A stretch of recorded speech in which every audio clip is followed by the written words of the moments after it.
നമ്മുടെ ജീവിതത്തിലെ ഒരുപാട് പ്രതിസന്ധികൾ അഭിമുഖീകരിക്കുന്നവരാണ്. പക്ഷേ നമ്മൾ ഓർക്കേണ്ട ഒരു കാര്യം, ദൈവം നമ്മളിൽ സഹനങ്ങൾ അനുവദിക്കുന്നത് അവിടുത്തെ കൂടുതൽ മഹത്വപ്പെടുത്താൻ വേണ്ടിയാണ്. അവിടുത്തോട് കൂടുതൽ ആയിരിക്കുവാൻ വേണ്ടിയാണ്. നമ്മളൊന്ന് ചിന്തിച്ചു കഴിഞ്ഞാൽ തന്നെ മനസ്സിലാവും, നമ്മൾ ഒരുപാട് സന്തോഷിച്ചിരിക്കുന്ന സമയത്ത് നമ്മൾ ദൈവത്തോട് അടുക്കുന്ന സമയം കുറവായിരിക്കും. എന്നാൽ നമുക്ക് പ്രതിസന്ധികൾ വരുമ്പോൾ, ആർക്കും നമ്മെ രക്ഷിക്കാൻ പറ്റാത്ത അവസ്ഥ വരുമ്പോഴല്ലേ നമ്മൾ ദൈവത്തെ കൂടുതൽ വിളിക്കുന്നത്. അതുകൊണ്ട് തന്നെ ദൈവം തരുന്ന സഹനങ്ങളെ പൂർണ്ണ മനസ്സോടെ ഏറ്റെടുക്കാൻ നമുക്ക് കഴിയണം. ഏതു പ്രതിസന്ധിയിലും യേശു ഏകരക്ഷകനാണെന്ന് ഏറ്റുപറയുവാൻ നമുക്ക് സാധിക്കണം. ബൈബിളിൽ നാം കാണുന്ന ഒരു പ്രധാന വ്യക്തിയാണ് ജോസഫ്.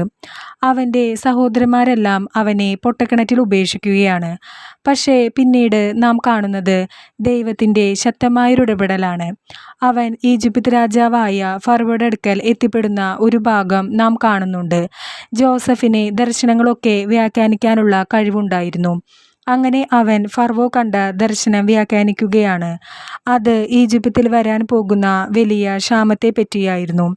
അങ്ങനെ ഫറവോ അവനെ ഈജിപ്തിൻ്റെ ഭരണാധികാരിയായി മാറ്റുന്നതാണ് നാം കാണുന്നത്. ക്ഷാമത്തിൻ്റെ സമയത്ത് ജോസഫിൻ്റെ സഹോദരർ ഈജിപ്തിലേക്ക് വരികയും ജോസഫ് അവരെ സഹായിക്കുന്നതൊക്കെ നാം കാണുന്നു. അപ്പോൾ ഇവിടെ നമ്മൾ ഓർക്കേണ്ട ഒരു കാര്യമുണ്ട്.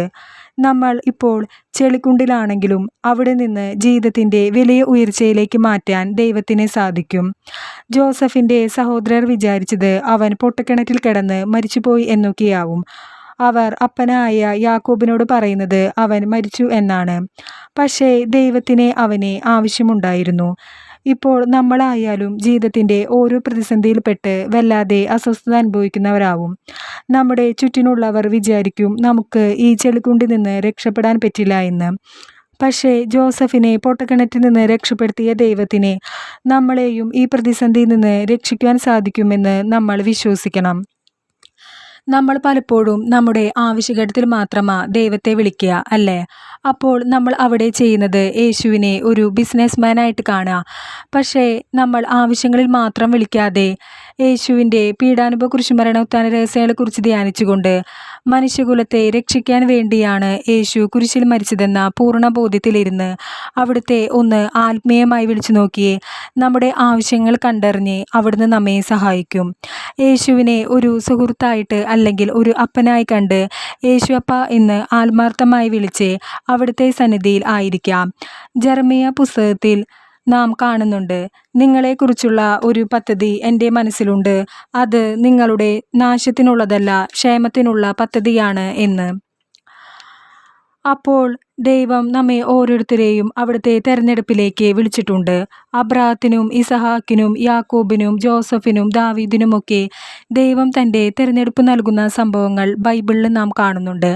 അവിടെയൊക്കെ നാം കാണുന്നത് കഴിവോ പണമോ ഒന്നും നോക്കിയല്ല ദൈവം അവരെ തിരഞ്ഞെടുക്കുന്നത്. ദൈവത്തിൻ്റെ മുമ്പിൽ പാവപ്പെട്ടവനോ പണക്കാരനോ എന്ന വേർതിരിവില്ല. എല്ലാവരും തുല്യരാണ്.